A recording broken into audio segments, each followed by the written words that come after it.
Monsieur Ruis-Picasso, I'm extremely glad to greet you here and to express from a part of our museum our gratitude for your exceptional generosity to this project, to our institution, your generosity that made possible this gorgeous exhibition.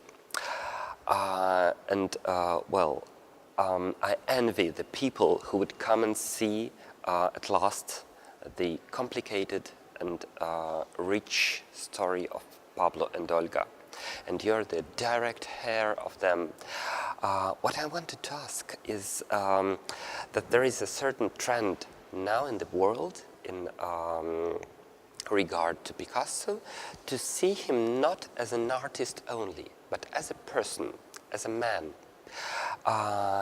and to create projects that take very many small ephemera, like tickets, like small documents, like pieces of personal story, and telling, for example, the story of year 1932, or the story of his relations with Olga, taking this human dimension into special account. What's your opinion? Is it a perspective way? Yes, it is. I think, first of all, I thank you for the kind word, but this exhibition could not have been put together without your vision also, and the beauty of the show. It's also due to that very good collaboration we had all together with Musée Picasso Paris and my foundation. So also me, I want to thank you and to thank you all the people who have worked on the exhibition. My point of view, answering to your question, my point of view is that we are in a way lucky to be in this 21st century, and we have more distance from 20th century. So research and scholars can study with a wider perspective, yes, 20th century with much more information, documents, data, and this give the opportunity to look at Picasso creation, but also the context in which he was living, and the birth of 20th century modernity. So I believe what we are able to discover now, and which was not the case when Picasso died, for example, in 1973, people didn't know how many works he had created in his life. Nobody knew exactly the density or the depths of the magnitude of his art, due to all the interconnection one artwork has with other artworks in his career. So we've been able, maybe in the last 10-15 years, in this 21st century, with the artistic community, to really study what Picasso did, which is not only a great achievement in artistic development and modernity, but also in the way Picasso, as also Marcel Duchamp, for example, mentioned it in his famous text, The Creative Art, yes,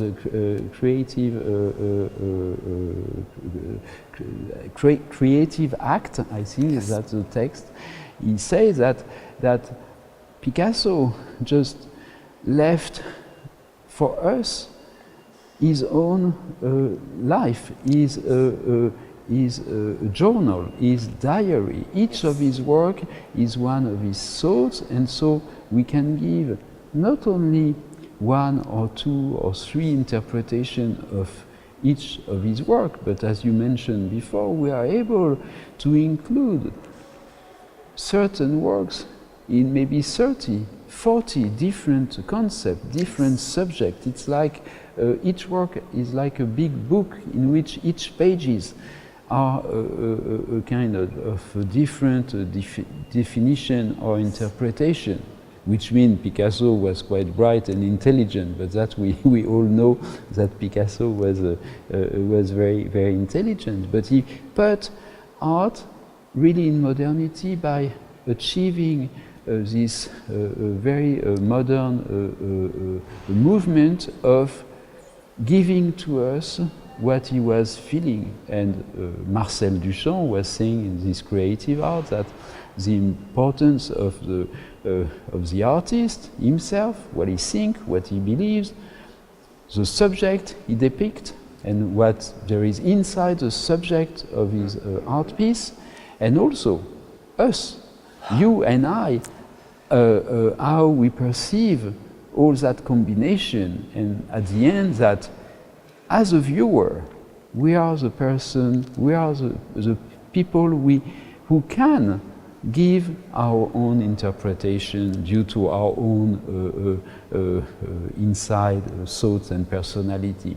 So yes, 20th century gave us that opportunity to study and to achieve a better understanding of what was the aim of all those artists who were very revolutionary in the early 20th century and all along the 20th century.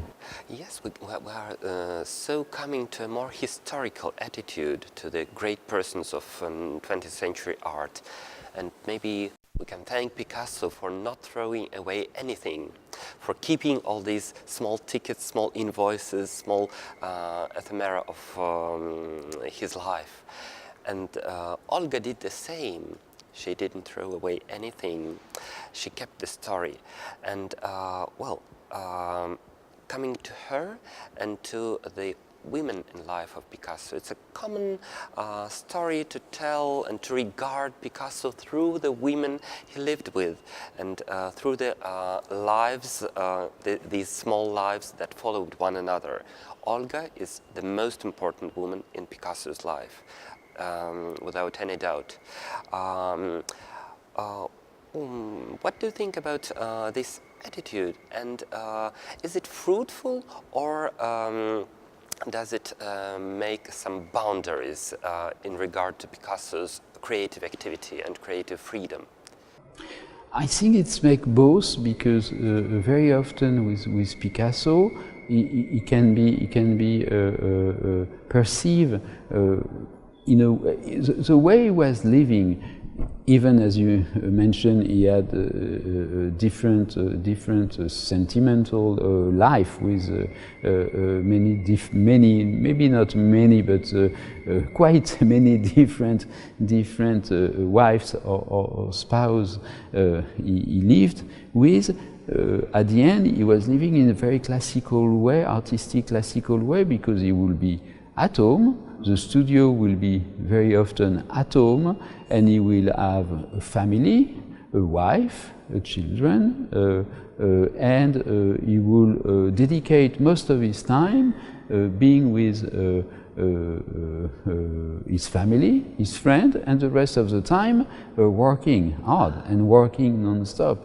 And as you mentioned, all the documents, all the archive are the proof of what I was mentioning earlier, that Picasso did depict and create what was happening in his life on a daily basis. So I think Olga is a very crucial moment in Picasso life, because it's when Picasso decided to change and to challenge himself after Cubism, and I do believe that what Picasso left to us is a great legacy in which what you were saying it's exact, but also the way he continued to assist and to help every single person he lived with, because he left Olga, but he never abandoned her. He has been caring for Olga, even if he mostly destroyed her by leaving her alone. But what you were saying, it's exact. Well, and that's also a common place to say that Picasso destroyed the people around him. What do you think of it? I don't think so. I don't think so. I think very wise and intelligent people are very often not very easy, because they can give you one chance, two chances, three chances, yes, 4 chances. But at a certain point, bad energy, it's like poison, it's like a disease. Exactly. So for great artists, or also for people who do things in life, which can be also the good carpenter or even the good mechanics in a garage, if he only stay with people who bother him and who make his daily life complicated, yes, he will say no. He will say no. So Picasso had this image of a kind of monster, but the women who chose to live with Picasso were free. Yes, they were not. Me personally, and I'm not in the position of being one Picasso wife. But if you come and met Picasso, and if you're reasonable, you should say, well, he's a fantastic person, he's maybe even a genius and a rare person in a century who really creates something very new, and I will not decide to live with such a guy, because I'm sure every women who live with Picasso were able to depict or understand the danger of living with such a man. I think Picasso never really lied about who he was, what he was doing, and the purpose of his life was to continue creating art. Yes. And so I think this is an important fact that we don't talk about very often, but Picasso was Picasso, and the women who accepted deliberately to live with Picasso engage themselves in a very complex and difficult journey, because if you're a little bit wise, you can see that maybe you can burn yourself living with an artist. And Picasso, it's not the only case. You can look at great scientists, great writer, artists, politicians, businessmen. When they are very strong, for the family around, it's a little bit complicated. But what Picasso did, it's so important for us, for all the people who love art, and we know we need art to exist. Without art, we're not existing. We need a society, and we need art to continue developing our desire of being. And so Picasso did that very efficiently. He did these things very efficiently. So I believe Picasso was totally a free man never really forced anyone to be close to him. But he would, at a certain point, denied or pushed away people who were not good for him, which I was saying earlier. I think artists want to stay more in the positive side of life, which is not always possible because life function on life terms. It's not very easy. But let's say that Picasso was a friend, and many Picasso's friends declared and say who he was. And so he was not only very generous, but he was friendship was very important, and his commitment, what he believed, was very, very strong. And so most of the people who met Picasso confirm his strength in believing in human relation, in friendship, and in positive attitude. Absolutely. I believe he was a very frank, open person.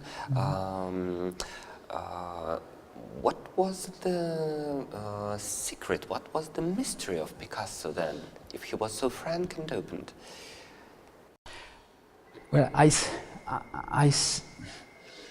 think, I'm not sure because I'm not in that position, but I think when you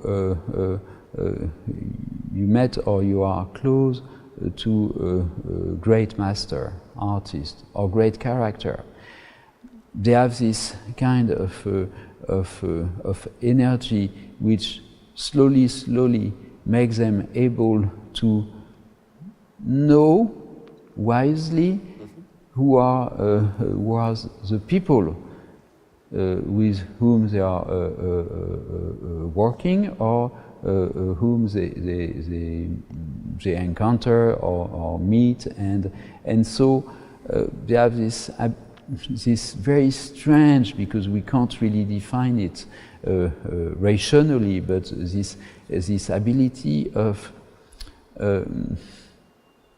knowing a little bit who we are. So when he met someone, he will say, well, I will try to help him, or I will convince him that what he wants to do, he should do it, even if he's afraid to do such a thing. And so many comments made by famous people say that Picasso was always pushing them in doing the things they were wishing so much to do.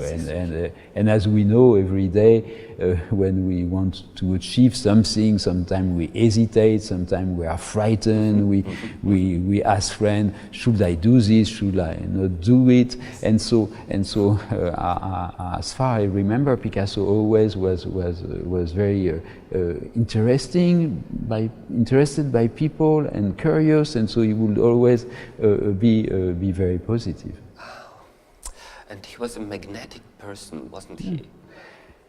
Very, yes. You can see on the photos of his eyes, and those dark eyes, and he had this ability of really perceiving. Well, he's one of his kind, and there are not many Picasso on art history. So he really joined the most important artists in our art history. Also, he was able to be very difficult as a human being, because he remained a human being. So sometimes it's not the good day to be close, and he had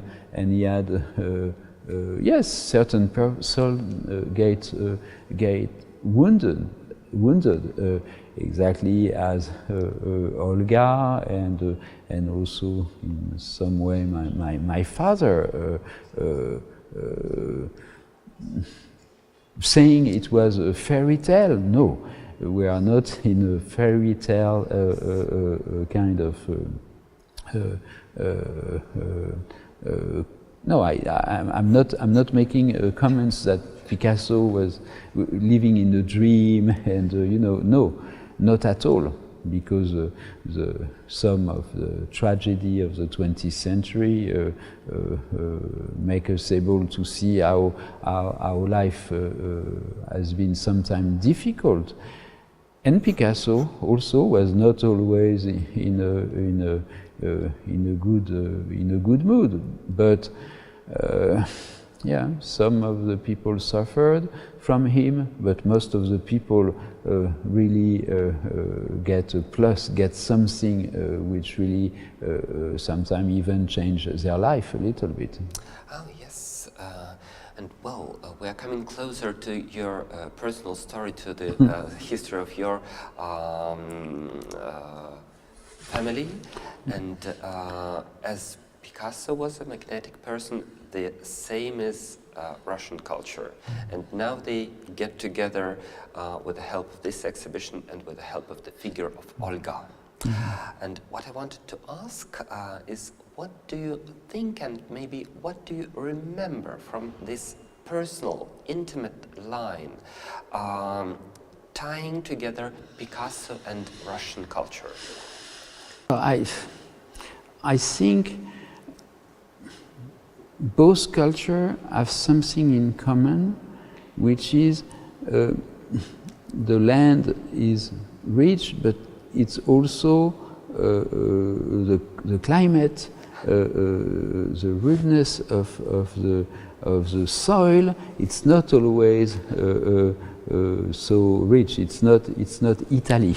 We are not in Italy, which also we can compare with the artistic development of Italian art. So Spain has in common this deep sense of poetic vision, this kind of passion for existing and life, and also this kind of very, very unknown reason why depression and stress and anxiety and both almost at the same intensity level. So unfortunately, I'm not coming to Russia very, very often, but in the last 30 or 40 years, I've been coming a few times, and so I can really relate with what is in the spirit, in a way, of Spain and in Russia, because of the soil, of the yes, it's not easy to make grow things in the soil in Russia due to the weather condition. In Spain, you have a lot of rocks, and then it's a little bit the same. And the population believe in things which are not always totally rational, which makes them more closer to this kind of poetic sense of life. And so I think Picasso and Olga met on those bases, that Picasso would not really try to convince a Spanish lady to live with him, but this Russian lady who was in this very modern movement of new dance and new music interest him a lot, and I think it's why they were able to share a moment in their life together, because this part of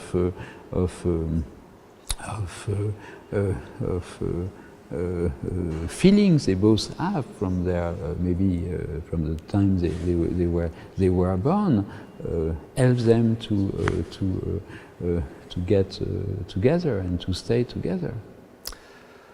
Well, That's true, and that's very Russian and very Spanish as well. Oh, well, and do you know if Picasso kept any Russian traditions, some traces of being together with Olga in his personal life after she left his life?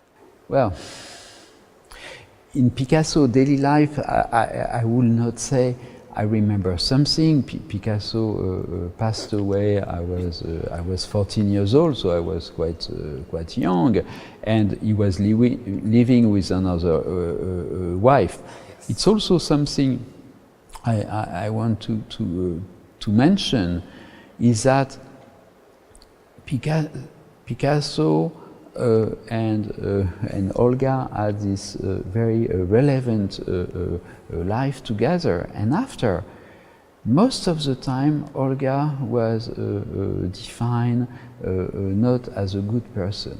But I have my opinion on that, and my opinion is that obviously when a man leaves a woman, when he lives with a different one, and again, at dinner time, he will not mention his previous wife. It's better to spend a good dinner in your new family if you not say very good things only of your previous wife. Yes. That's a very simple fact. Sure, yes. So I think also the bad Olga image is due to when you live with different women, you don't talk of the previous one, because this is not a good way to go if you want peace at home. So this is one of my opinion about it. But to answer to your question, what I have as remember of Russian things, it's not of Picasso, it's about my father Paul, who was, for example, before each journey or each travel require all the family members to sit in the living room and to stay quiet for 1 minute, or sometime he will imitate Olga, his mother, dancing, which was quite funny for my father, which was he was quite tall and not very thin, so it was quite funny. But my father had totally this double personality, as we mentioned before, between in this kind of Russian way of being and Spanish way. And my mother, Christine, who also is very important in all this adventure of discovering, because she kept the trunk, Olga trunk, and yes. She always told me, well, Bernard, one day you will have to go into that, into making the inventory of that Olga trunk. But my mother said that Paul was painted in one Arlecchino costume, and that this painting for her represents very well who was my father Paul, with his multiple personalities, you know, like many different personalities, because it's how can be a Spaniard or eventually a Russian person with different mood, different attitude. And so I've been able to see in my father Paul sometimes great excitement and sometimes great depression and love and passion, and you know, something which I think Spanish people and Russian people can identify with.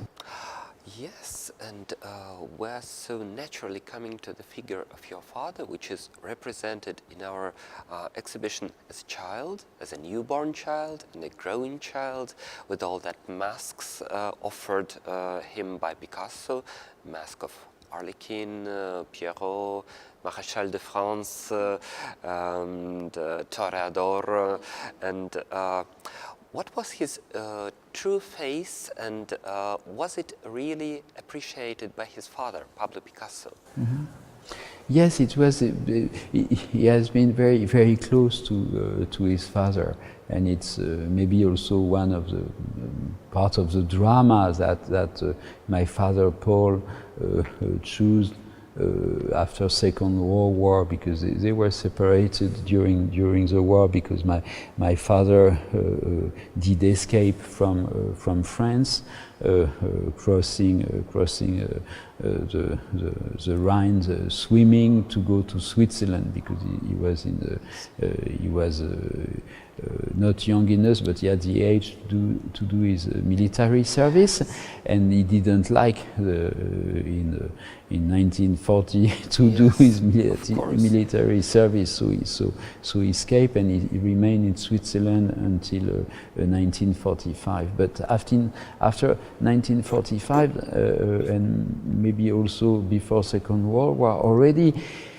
he chose to stay closer to his father than to the mother Olga, which for Olga was really sad. So my father Paul remained very close to his father, to Picasso.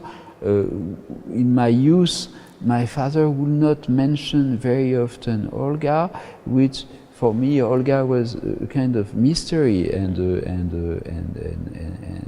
part of what we can see now on display in this exhibition. It's also the result of my desire to know where I'm coming from, what are my origin, what I'm belonging to, and well, this doesn't make me a big. In French, we say a big head. Like you know, I don't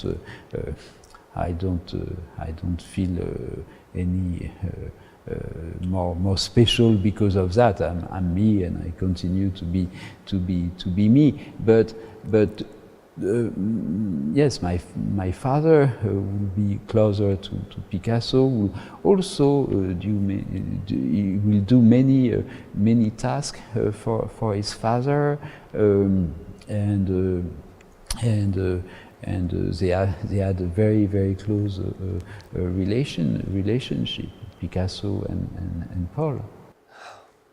Yes, I hope maybe one day would make an exhibition on that. Why not? As this one about Olga.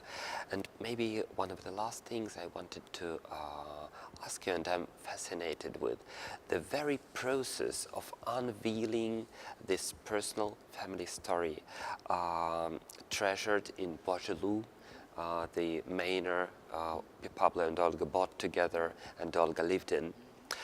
You told me about this constant process of discovery new family relics, and here in this exhibition we have this trunk as a symbol of these discoveries.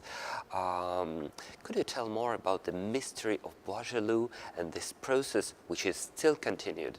Yeah, well, yes, Boigelou continue, and we are even now with my dear wife making exhibition and trying to open to the public Boigelou, and inviting contemporary artists to do shows there. So the house we kept it, and we try to open it more to the public. But that place I went very more than often when I was a young child, and in my youth also, and I continue to go now. And so this house was a big manor in which I was a little bit scared, as many children are at night in places where you hear sound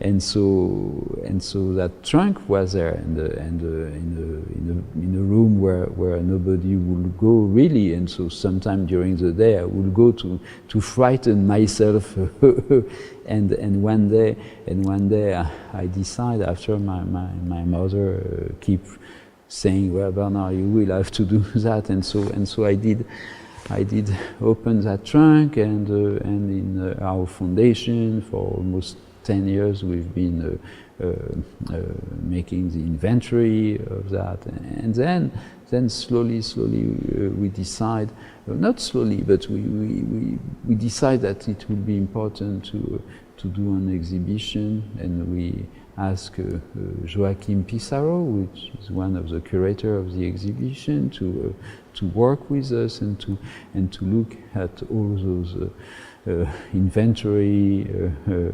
and archives we found, because before we translated also thousands of letters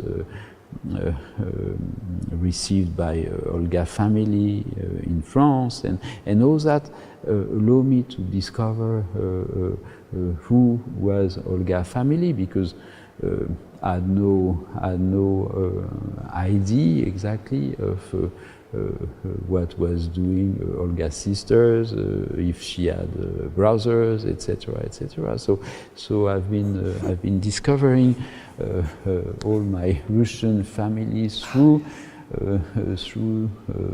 what I discovered in that trunk, and it took many years before trying to put together a project. Which eventually we did, and to them. So yeah, I'm so proud and happy that the exhibition is here. But for example, there is a painting, because we were also in a more academic, scholar way. We were trying with Joachim Pissarro, who also is a great grandson of a famous impressionist painter, Pissarro. We were trying to find how much Picasso was related in his art, fact of his daily life. And here in this exhibition you have a perfect example of that, of Paul making a drawing on a table. It's a very magnificent and beautiful drawing of a child, which is my father Paul. And in the painting, if you look at it, you will see a kind of bird.